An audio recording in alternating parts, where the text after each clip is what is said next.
home. This is where we're staying, and you are not going to get us out of here.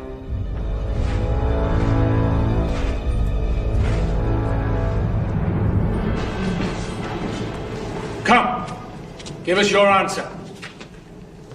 Will you have peace or war?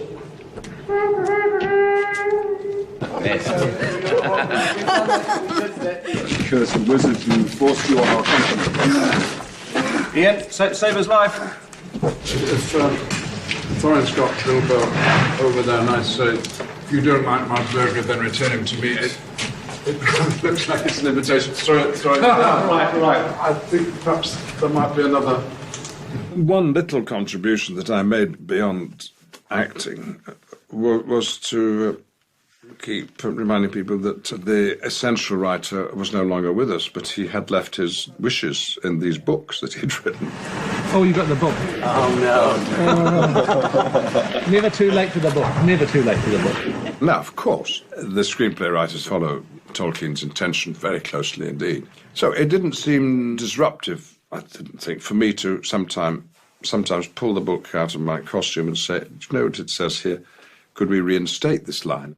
Ian must go home and just read the book all night long, which is good, and it actually has benefited us enormously. Ian that day had done some research and read that chapter in the book and found the line, the original line was, If you don't like my burglar, please don't damage him. Is it in the book? Okay. If you don't like my burglar, then please don't damage him. Return him to me.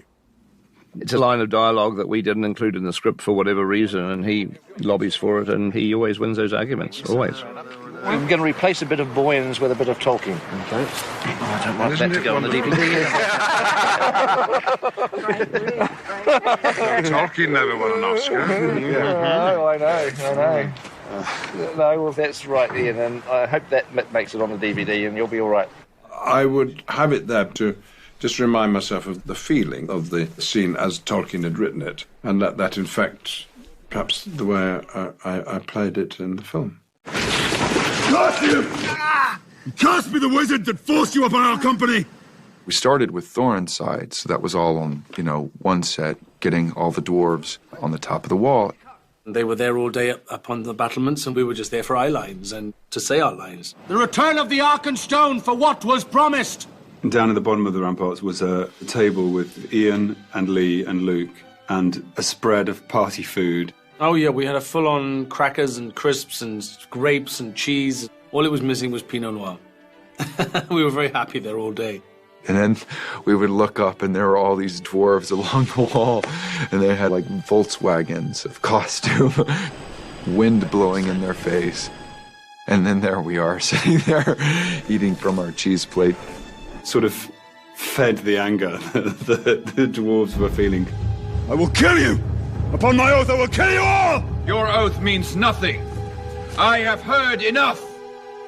And then we did our side of that scene where we stand below the ramparts of Erebor and we're trying to negotiate a peace with Thorin. I ride in on an elk played by a horse named Moose.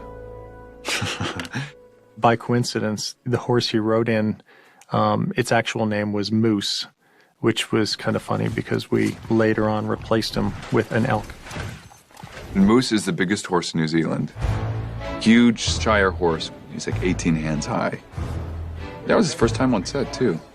He shit all over the place. That's what I did on my first time on set. I had this one day when I was shooting with him where when I would say my line, he could feel it coming and would start kind of moving out of his mark, and it would never fail.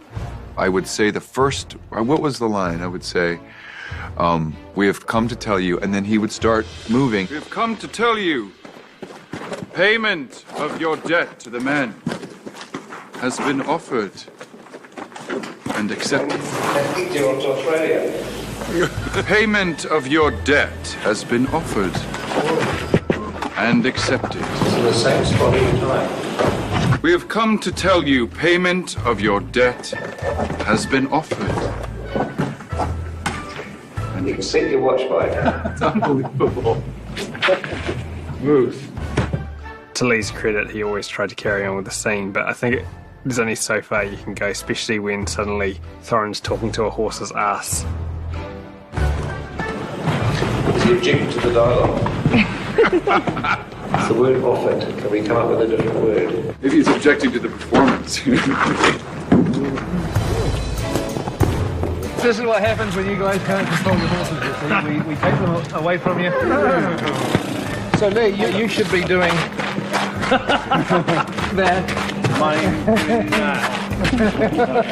We were demoted and also having to move like you are on the horse. So, yeah, there were moments when we weren't on the horse and we had to pretend we were.